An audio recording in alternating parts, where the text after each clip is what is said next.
बिस्मिल्लाहिर्रहमानिर्रहीम, अस्सलाम वालेकुम। मैं इब्रार अहमद मेहर एडवोकेट उम्मीद करता हूं कि आप सब खैरियत से होंगे।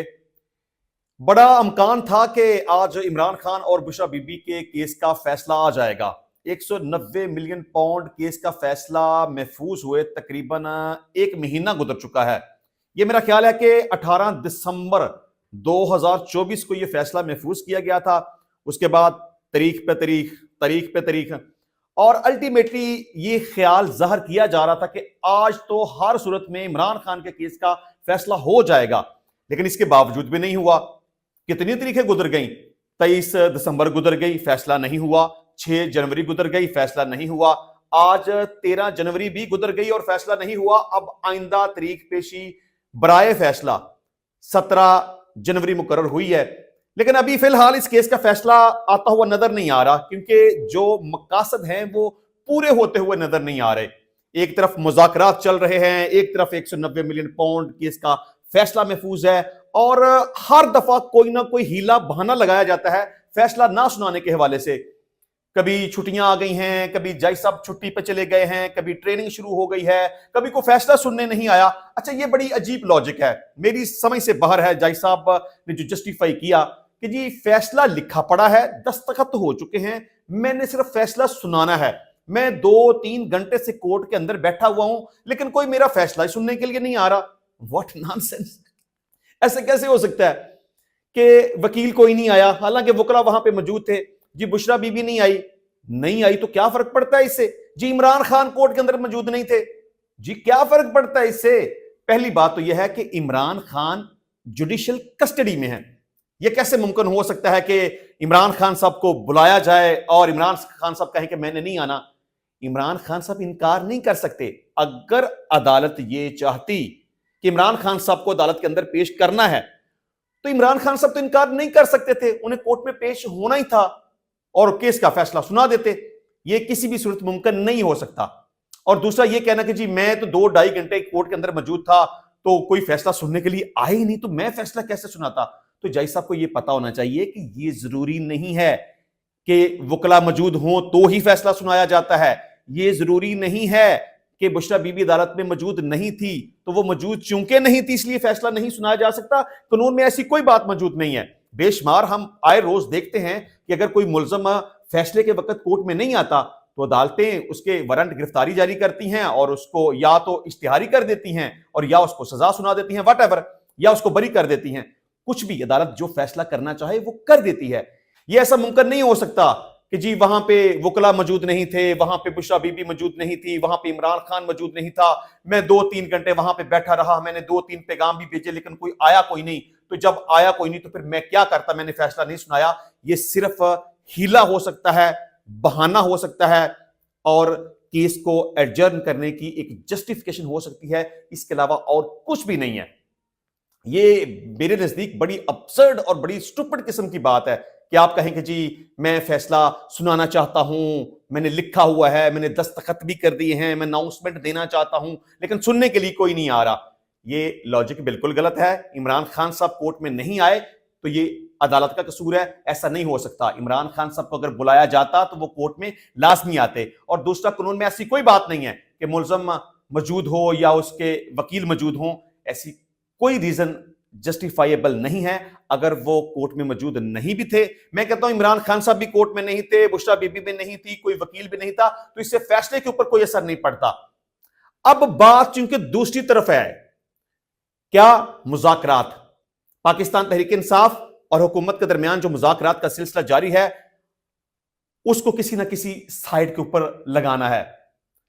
अब चलें, एक छोटा सा इतराज मुझे पाकिस्तान तहरीक इंसाफ के ऊपर भी है कि जनाब आपको ये पता है कि ये करप्ट हुकूमत है, ये 2 नंबर हुकूमत है, ये फॉर्म 47 की हुकूमत है, ये मैंडेट चोर हुकूमत है, इनके पास इख्तियार कोई नहीं है, ये कमजोर लोग हैं, ये चोर हैं, डाकू हैं, लुटेरे हैं और जबरदस्ती मुसल्लत हुए बैठे हैं। तो मेरा ख्याल है कि आपको इनके साथ मुज़ाकरात करने ही नहीं चाहिए, इनके साथ मुज़ाकरात करने बनते ही नहीं है। मतलब जो हुकूमत इस हद तक कमजोर हो कि वो मुज़ाकराती टीम की इमरान खान साहब के साथ मुलाकात ही ना करवा सके, तो उसके साथ फिर बातचीत किस तरह से की जा सकती है? तो मेरा ख्याल है सबसे पहली बात तो यह है कि पाकिस्तान तहरीक इंसाफ को हुकूमत के साथ मुज़ाकरात करने ही नहीं चाहिए थे, क्योंकि ये करप्ट हुकूमत है और मैंडेट चोर हुकूमत है और जबरदस्ती मुसल्लत हुई हुकूमत है, तो इस तरह की हुकूमत के साथ बातचीत करनी बनती ही नहीं है। और दूसरी बात यह है कि आप इस हुकूमत के साथ क्यों बातचीत करना चाहते हैं और वो क्यों आपके साथ बातचीत करेगी और वो क्यों आपके मुतालबात मानेगी। आप चाहते हैं ना कि सियासी कैदी को रिहा किया जाए, तो वो क्यों रिहा करेंगे। आप कहते हैं कि वो जुडिशियल कमीशन बना दें, तो वो क्यों बनाएंगे। मतलब कि वो अपने ही पांव के ऊपर कुल्हाड़ा क्यों मारेंगे, वो अपने सर के ऊपर कुल्हाड़ा क्यों मारेंगे। ये तो ऐसे ही है ना कि किसी मकतूल के वारसान कातल से ये कहें कि जनाब आप अपने खिलाफ एक कमीशन बना दें, एक अदालत लगा दें और उसकी इन्वेस्टिगेशन भी आप खुद ही कर लें, अपने आप को मुजरम भी आप खुद ही डिक्लेयर कर दें और अपने आप को सजा भी दे दें। देखिए 9 मई के वाकयात हैं तो सारे का सारा इल्जाम किसके ऊपर है, हुकूमत के ऊपर।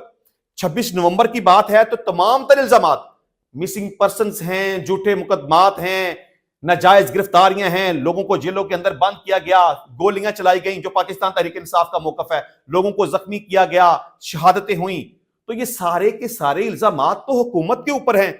तो अब एक ऐसी हुकूमत के साथ आप बातचीत करना चाहते हैं कि जो कि खुद मुल्जम है और मुल्जम के कटहरे में खड़ी है, तो फिर यह कैसे मुमकिन हो सकता है कि हुकूमत आपके साथ मुज़ाकरात करेगी, आपके साथ मुज़ाकरात करने में संजीदा होगी और इसका कोई ना कोई मंतकी नतीजा निकालना चाहेगी, आपके मुतालबात को तस्लीम करेगी, 9 मई के जो असीरान हैं उनको रिहा कर देगी, 9 मई और 26 नवंबर के वाकयात के हवाले से जुडिशियल कमीशन बना देगी।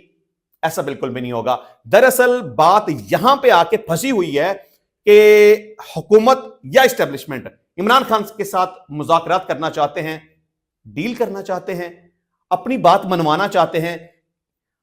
मसला यह है कि अगर इमरान खान साहब इस बात के ऊपर मुत्तफिक हो जाएं जो एस्टेब्लिशमेंट चाहती है, जो हुकूमत चाहती है, तो मसला हल हो सकता है। लेकिन प्रॉब्लम यह है कि इमरान खान साहब बात मानने को तैयार नहीं है। अगर इमरान खान साहब आज ये बात तस्लीम कर लें कि मैं एग्जाइल में चला जाता हूं, मतलब पाकिस्तान छोड़ के किसी दूसरे मुल्क में चला जाता हूं, तो 1 सेकंड लगेगा, मुज़ाकरात कामयाब हो जाएंगे और इमरान खान साहब की रिहाई हो जाएगी।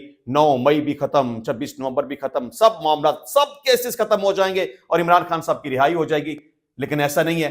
अगर इमरान खान साहब ये बात भी मान लें कि आपको हाउस अरेस्ट में भेज देते हैं, तो तब भी मसला हो जाएगा हल। लेकिन इमरान खान साहब वो भी नहीं मान रहे। अगर इमरान खान साहब इस बात पे मुत्तफिक हो जाएं कि ठीक है जी, हुकूमत को मैं चलने देता हूं, मैं खामोशी के साथ बैठ जाता हूं, लेकिन ऐसा भी नहीं होगा। इमरान खान साहब कहते हैं कि मेरे खिलाफ जो मुकदमात बनाए गए वो झूठ पर मबनी थे, मैंने अपने मुकदमात को फेस कर लिया है, मजीद भी अपने खिलाफ जो मुकदमात मेरे झूठे बनाए गए हैं मैं उनको फेस करूंगा, लेकिन मैं डील नहीं करूंगा।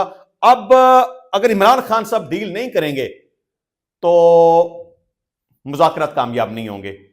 ये मुज़ाकरात दर हकीकत पसे पर्दा डील करने की कोशिश की जा रही है। तो इमरान खान तो कहता है कि मैं डील नहीं करूंगा, जेल के अंदर रखा है, रखा रहने दो, केसेस को फेस कर रहा हूं, 1.5 साल से ज्यादा वक्त गुजर चुका है, मैं जेल के अंदर मौजूद हूं, कुछ केसेस में बरी हो गया हूं, कुछ में मुझे सजा सुनाई गई तो मैं सुरखरू हुआ क्योंकि हाई कोर्ट ने मुझे बरी कर दिया, तो मेरे खिलाफ जितने केसेस हैं वो खत्म हो जाएंगे। तो लिहाजा जब तक इमरान खान साहब मानेंगे नहीं, डील नहीं करेंगे, जो कि वो करने के लिए तैयार नहीं है, तो मुज़ाकरात का कोई भी हल नहीं निकलेगा। अब इमरान खान साहब के साथ मुज़ाकराती टीम की मुलाकात हो चुकी, रिक्वेस्ट भेजी जा चुकी है पाकिस्तान तहरीक इंसाफ की तरफ से स्पीकर अयाज सादिक साहब को कि आप तीसरा सेशन शुरू करें, बुलाएं दोनों हुकूमत की तरफ से जो मुज़ाकराती टीम है और पाकिस्तान तहरीक इंसाफ की तरफ से जो टीम है, उनको इकट्ठा बिठाएं, हम अपने मुतालबात आपके सामने रखते हैं और आप इसके ऊपर जुडिशियल कमीशन बनाएं। और अगर आपने जुडिशियल कमीशन ना बनाया तो मुज़ाकरात मजीद नहीं चल सकेंगे और डेडलाइन दी गई है 31 जनवरी तक। अगर आपने हमारे मुतालबात को नहीं माना तो फिर बातचीत मजीद आगे नहीं बढ़ेगी।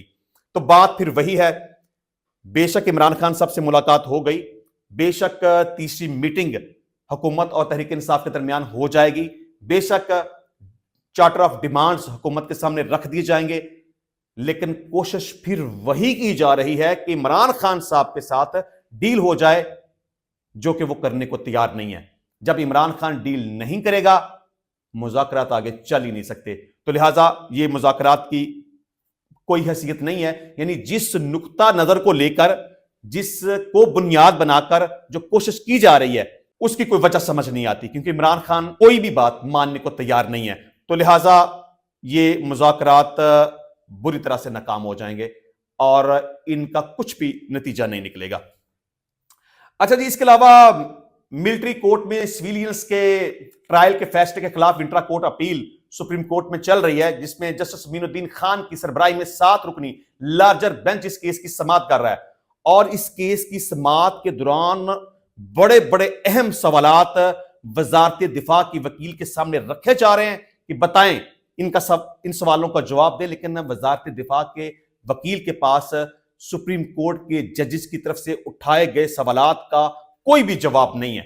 और आज भी बड़े सख्त किस्म के सवालात उठाए गए हैं, यहां तक कि अगर कोई आर्मी अफसर आइन मुअत्तल करता है तो उसकी क्या सजा है, तो इसका जवाब भी उनके पास कोई नहीं है। हालांकि मैं समझता हूं कि सुप्रीम कोर्ट को शायद ये सवाल खुद से ही कर लेना चाहिए, क्योंकि आज तक जितने भी मिलिट्री डिक्टेटर आए हैं उनको legally justify supreme court of Pakistan ने किया है। देखिए, आइन मुअत्तल करना जुर्म है, कानून के अंदर आर्टिकल 6 लगना चाहिए, सजा होनी चाहिए, सजाए मौत होनी चाहिए। फील्ड मार्शल अयूब खान आ गया, यहिया खान आ गया, जनरल जियाउल हक आ गया, परवेज मुशर्रफ आ गया, इन्होंने आइन को पामाल किया, लेकिन उनको सजा नहीं दी गई। सुप्रीम कोर्ट ऑफ पाकिस्तान के जजेस ने उनको जस्टिफाई किया और नजरिया जरूरत का नाम देकर उनको प्रोटेक्ट कर दिया। अब मैं समझता हूं कि जो उन डिक्टेटर के खिलाफ करना चाहिए था वो नहीं किया गया, और जिन जजेस ने उन डिक्टेटर को जस्टिफाई किया, उनको कानूनी तौर पर शेल्टर दे दी, उनको भी वैसे सजा मिलनी चाहिए थी। आज उस सवाल को भी थोड़ा डिस्कस किया गया, लेकिन ऐसा नहीं हुआ। लेकिन चलें, हमारा बेसिक टॉपिक यही था कि जो सिविलियंस का मिलिट्री ट्रायल, देखिए सिविलियंस का मिलिट्री ट्रायल होने का कोई तुक ही नहीं बनता। मिलिट्री ट्रायल जो किया गया है वो गलत है, और इस वक्त सुप्रीम कोर्ट जिस डायरेक्शन में जाती हुई नजर आ रही है और जिस तरह से वजारत दिफा के वकील के साथ मुख्तलिफ किस्म के सवालात पूछे जा रहे हैं, तो उनके पास इन सवालात का कोई जवाब नहीं है। इस केस की समाअत डे बाय डे चल रही है, और मेरा ख्याल है कि आइंदा चंद दिनों के अंदर अंदर इस केस का फैसला आ जाएगा, और 9 मई के वाकयात के हवाले से सिविलियंस का जो मिलिट्री ट्रायल किया गया है उसको नल एंड वाइड करार दे दिया जाएगा, और उसकी कोई हैसियत और अहमियत बाकी नहीं रह जाएगी। अच्छा जी, सुप्रीम कोर्ट के आईनी बेंच ने जस्टिस मीनुद्दीन की सरबराही में सिविलियंस के फौजी अदालतों में ट्रायल के फैसले के खिलाफ इंट्रा कोर्ट अपील पर समाअत की, जिस सिलसिले में वजारत दिफा के वकील ख्वाजा हारिस ने दलाइल दिए। समाअत के आगाज में वजारत दिफा के वकील ने दलाइल दिए कि सुप्रीम कोर्ट ने आर्मी एक्ट के सेक्शन 59(4) को भी कलअदम करार दिया है। इस पर जस्टिस मंदोखेल ने कहा कि आर्मी एक्ट में कई जराइम का जिक्र भी मौजूद है। एक्ट के मुताबिक तमाम जराइम का तलाक फौजी अफसरान पर होगा। ख्वाजा हारिस ने कहा कि सिविलियंस का ट्रायल आर्मी एक्ट के सेक्शन 31D के तहत आता है। फौजी अदालतों को आइन ने भी तस्लीम किया है। जस्टिस मंदोखेल ने रिमार्क्स दिए कि सेक्शन 31D तो फौजियों को फराइज की इंजाम दही से रोकने पर उकसाने से मुतल्लक है। फौजी अदालतों में केस किस का जाएगा ये देखना है। जस्टिस मुसर्रत हलाली ने कहा कि आइन तो बहुत से ट्रिब्यूनल्स की भी तौसीक करता है, देखना सिर्फ यह है कि कौन से केसेस कहां और कैसे सुने जा सकते हैं। मसला यहां प्रोसीजर का है कि ट्रायल कौन करेगा। जस्टिस मंदोखेल ने सवाल किया कि क्या सिविलियंस का मिलिट्री ट्रायल कोर्ट मार्शल कहलाता है। ख्वाजा हारिस ने जवाब दिया कि मिलिट्री कोर्ट्स में कोर्ट मार्शल ही होता है। जस्टिस मुसर्रत हलाली ने सवाल किया कि अगर कोई आर्मी अफसर आइन को मुअत्तल करता है तो क्या सजा है। आर्मी एक्ट में क्या आइन मुअत्तल करने की सजा है। इस पर ख्वाजा हारिस ने जवाब दिया कि आइन के आर्टिकल 6 में आइन को मुअत्तल करने की सजा है। आइन का आर्टिकल 6 हर कानून पर फौकियत रखता है। आर्मी एक्ट में हलफ की खिलाफ वर्जी की सजा है। जस्टिस मंदोखेल ने सवाल किया कि अदलिया मार्शल लॉ की तौसीक करती रही, क्या गैर आईनी इकदाम पर जजेस भी आर्टिकल 6 के जुमरे में आते हैं। इस मौका पर जस्टिस मोहम्मद अली मजहर ने कहा कि परवेज मुशर्रफ केस में जजेस के नाम लिए गए थे। संगीन गद्दारी ट्रायल में बाद अज़ां जजेस के नाम निकाल दिए गए थे। जस्टिस जमाल मंदोखेल ने कहा कि अगर मिलिट्री ट्रायल में कानूनी शहादत की खिलाफ वर्जी हो तो क्या होगा। जस्टिस हसन अजहर ने कहा कि हमें कैसे पता चलेगा कि कानूनी शहादत की खिलाफ वर्जी हुई या नहीं, फैसला हमने जब देखा ही नहीं तो क्या हम रिकॉर्ड देख सकते हैं। इस पर ख्वाजा हारिस ने जवाब दिया कि सुप्रीम कोर्ट के फैसले मौजूद हैं, कानूनी तकाजे पूरे ना हो तो आला अदलिया जायजा ले सकती है। जस्टिस हसन अजहर रिजवी ने कहा कि हम देखना चाहते हैं कि मिलिट्री ट्रायल में शहादत का म्यार क्या था? फील्ड कोर्ट मार्शल में क्या गवाहान पर जिरा की इजाजत थी? क्या दिफा में गवाह पेश करने का हक दिया गया? इस पर ख्वाजा हारिस ने जवाब दिया कि सुप्रीम कोर्ट में आर्टिकल 184 की शिक 3 के फैसले के खिलाफ अपील जेर समात है। सुप्रीम कोर्ट अपील में ट्रायल नहीं देख सकती। शोहद के म्यार का जायजा लेने से कबल सुप्रीम कोर्ट को इख्तियार समात भी मद्देनजर रखना है। इस पर जस्टिस हसन अजहर ने कहा कि फिर भी हम जायजा तो ले सकते हैं ना। ख्वाजा हारिस ने जवाब दिया, एहतराम के साथ कहना चाहता हूं, आप केस के मेरिट्स पर नहीं जा सकते। जस्टिस जमाल खान मद्दोखेल ने कहा कि ऑफिशियल सीक्रेट एक्ट के तहत पहले सिविलियंस अदालतों में ट्रायल चलता था। जस्टिस हसन इजर ने कहा कि ऑफिशियल सीक्रेट एक्ट में तरमीम 11 अगस्त 2023 में हुई, वाकया मई 2023 का है। क्या कानून का अतलाक माजी से किया गया? इस पर वजारत दिफा के वकील ने कहा कि जी एक्ट में तरमीम का अतलाक माजी से किया गया। जस्टिस अमीनुद्दीन खान ने ख्वाजा हारिस से कहा कि मुनासिब होगा कल तक अपने दलाइल मुकम्मल कर लें, कौन से मुकदमात फौजी अदालतों को मुंतकिल हुए और क्यों हुए उसे मुख्तसर रखिएगा। जजिस से मुतल्लिक सवालात हुए तो आखिर में इसको भी देख लेंगे। बाद में सुप्रीम कोर्ट ने सिविलियंस के मिलिट्री कोर्ट में ट्रायल्स के खिलाफ अपील पर समात कल तक मुलतवी कर दी। तो मेरा ख्याल है कि अब अदालतें फैसला करने के ऊपर आ गई हैं और मेरा ख्याल है कि अदालतों को इस बात की बड़े अच्छे तरीके से समझ आ गई है कि इन्होंने माजी में क्या क्या गलतियां की और अब भी ये समझते हैं कि सिविलियंस का जो मिलिट्री ट्रायल हुआ है वहां पर उनको जो जस्टिफाई करने की कोशिश की गई, अदालतों को इस बात का भी एहसास हो गया कि वो भी हमने गलत किया है। मेरा ख्याल है कि ये जो इंट्रा कोर्ट अपील है इसमें जो सिविलियंस का मिलिट्री ट्रायल हुआ था उसको कल अदम करार दे दिया जाएगा। अच्छा जी, इसके अलावा शेर अफजल मरवत साहब को शो कॉज नोटिस जारी किया गया है और उन्हें 7 दिन का टाइम दिया गया है कि आपके खिलाफ जो इल्जामात हैं आप 7 दिन के अंदर उनका जवाब दें। आपने अगर 7 दिन के अंदर उनका जवाब ना दिया तो फिर आपके खिलाफ कार्रवाई की जाएगी। अब शेर अफजल मरवत साहब के खिलाफ जो इल्जाम लगाया गया वो ये था कि आप पार्टी पॉलिसी की खिलाफ वर्जी करते हैं, आप बगैर सोचे समझे बात कर देते हैं, आपको कुछ पता कोई नहीं होता, ऐसे ही किसी मीडिया टॉक आपने करनी हो, किसी टीवी पे आप जाके बैठ जाएं और आपसे कुछ भी सवाल पूछा जाए और आपको पता ही नहीं चलता कि आपने किस सवाल का क्या जवाब देना है और बगैर सोचे समझे आप बातें करते चले जाते हैं, जिससे पार्टी की जो लीडरशिप है उसकी भी आप तज़हीक करते हैं और पार्टी जो डिसिप्लिन है उसकी भी खिलाफ वर्जी करते हैं और फिर पार्टी को आपकी गलतियों का खमियाजा भुगतना पड़ता है। तो लिहाजा आप वजह बताएं कि आप इस तरह की हरकतें क्यों कर रहे हैं। और ये जो शोकास नोटिस उन्हें दिया गया है वो इमरान खान साहब से मुलाकात करने के बाद और इमरान खान साहब की मर्जी के साथ दिया गया है। ये शेर अफजल मरवत को पहला शोकास नहीं दिया गया, इससे पहले भी पाकिस्तान तहरीक इंसाफ के साथ और इमरान खान के साथ इनके ताल्लुकात खराब हुए थे और एक दफा तो ऐसा था कि इन्हें पार्टी से ही निकाल दिया गया है। लेकिन बाद में चलें जब इमरान खान साहब के साथ इनकी मुलाकात हुई और इन्होंने एक्सक्यूज किया और माफी मांगी तो फिर कुछ मामलात और तल्लुकात बेहतर हो गए और अब एक दफा फिर से शेर अफजल मरवत का रवैया ठीक नहीं है और पार्टी के लोगों के साथ बदतमीजी करना और मुख्तलिफ किस्म के इल्जामात लगाना ये उनकी पुरानी आदत है। मेरा ख्याल है उनको अपनी जुबान पर कंट्रोल नहीं है और अब ये कहते हैं कि मैं अब 2 हफ्ते तक खुद को बंद रखूंगा, मैं किसी मीडिया टॉक में नहीं जाऊंगा, मैं किसी टीवी शो में नहीं जाऊंगा, मैं कोई ऐसी बात नहीं करूंगा। लेकिन चलें, इन्हें शो का दिया गया है तो बहरहाल इन्हें इसका जवाब देना पड़ेगा। अच्छा जी, इसके अलावा इमरान खान के खिलाफ 9 मई के वाकयात के हवाले से जो मुकदमात दर्ज हैं उनमें से 8 मुकदमात में उनकी लाहौर हाई कोर्ट में बेल फाइल की गई थी, जिसमें 7 पर मुख्तलिफ ऑब्जेक्शन लगाए गए। एक तो जो इतराज लगाया गया कि दरखास्त पर इमरान खान साहब का अंगूठा वाज़े तौर पर नहीं लगा हुआ और दूसरा जो इद्दत में निकाह वाले केस में उनकी बरीयत हुई है उसकी अटेस्टेड कापी साथ नहीं लगाई गई। तो बहरहाल जो इतराजात लगाए गए थे वो अब रिमूव हो चुके हैं, उनकी पिटीशन को नंबर लग चुका है और 9 मई के वाकयात के हवाले से जो पिटीशनें फाइल की गई हैं उसमें मौक़िफ़ यही इख्तियार किया गया है कि 9 मई को इमरान खान साहब नैब की तहवील में थे और उनका इन तमाम मुकदमात के साथ किसी किस्म का कोई लेना देना कोई नहीं है और जो मुकदमात बनाए गए हैं वो बिल्कुल झूठ पर मबनी है। लिहाजा इमरान खान साहब को जमानत पर रिहा किया जाए। तो मेरा ख्याल है कि इन केसेस की कोई हैसियत और कोई औकात नहीं है, इमरान खान साहब को जमानत मिल जाएगी। रिहाई होती है नहीं होती वो बात की बात है, लेकिन उन्हें कम अज कम जमानत मिल जाएगी। अच्छा, जिसके अलावा अताउल्ला तारर साहब कहते हैं कि केसेस की तकीरी हरबों में इमरान खान ने PhD कर रखी है। 190 मिलियन पाकिस्तान की तारीख में करप्शन का सबसे बड़ा केस है। अच्छा, ये बात वो बंदा कर रहा है कि जिस की पार्टी के खिलाफ और जिसके खिलाफ आज खुद बहुत सारे करप्शन के इल्जामात हैं और प्रूव्ड किस्म के इल्जामात हैं और जेलों का सामना कर चुके हैं ये सारे लोग। और सबसे बड़ी बात यह है कि इनको ये बात करते हुए भी शर्म नहीं आती कि ये किस हैसियत से ये बातें कर रहे हैं। हालांकि इनको इस बात का बखूबी पता है कि जो इख्तिदार में बैठे हुए हैं वो चोरी करके बैठे हुए हैं, दूसरों का हक मार के और दूसरों का मैंडेट चुरा के वहां पर बैठे हुए हैं।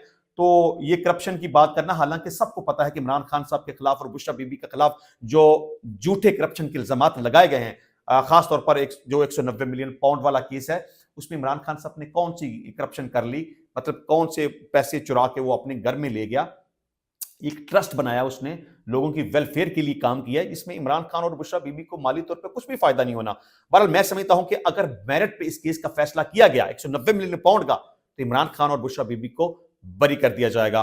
और ये कहते हैं जी बकरे की मां कब तक खैर मनाएगी, इसका मतलब यह है कि मैच इन्होंने फिक्स किया हुआ है और इन्हें पता है कि हर सूरत में इमरान खान को और बुशरा बीबी को इस केस में सजा ही होगी। और एक बात मैं और भी कहना चाहूंगा कि ये तावला तारड़ वैसे तो कहता है कि मैं वकील हूं, लेकिन इसको इस बात की समझ क्यों नहीं आती कि अगर अदालत ने फैसला सुनाना होता तो इमरान खान या उसके वकील या बुशरा बीबी अदालत में मौजूद नहीं भी थे तो फैसला सुनाना चाहते तो वो सुना सकते थे, रास्ते में कोई रुकावट नहीं थी। लेकिन मैंने पहले भी अर्ज किया कि अभी चूंकि फैसला सुनाना नहीं था, कुछ मामलात अभी पेंडिंग पड़े हुए हैं, इमरान खान साहब के साथ मामलात चलाने की कोशिश की जा रही है और इमरान खान साहब अभी इस्टेब्लिशमेंट की और हुकूमत की कोई भी बात मानने को तैयार नहीं है। लेकिन चलें, लेट्स सी, देखते हैं कि आगे क्या होता है। इंशाल्लाह मिलते हैं नेक्स्ट टाइम नई वीडियो में नए टॉपिक के साथ, तब तक के लिए इजाजत दीजिए। अल्लाह हाफिज।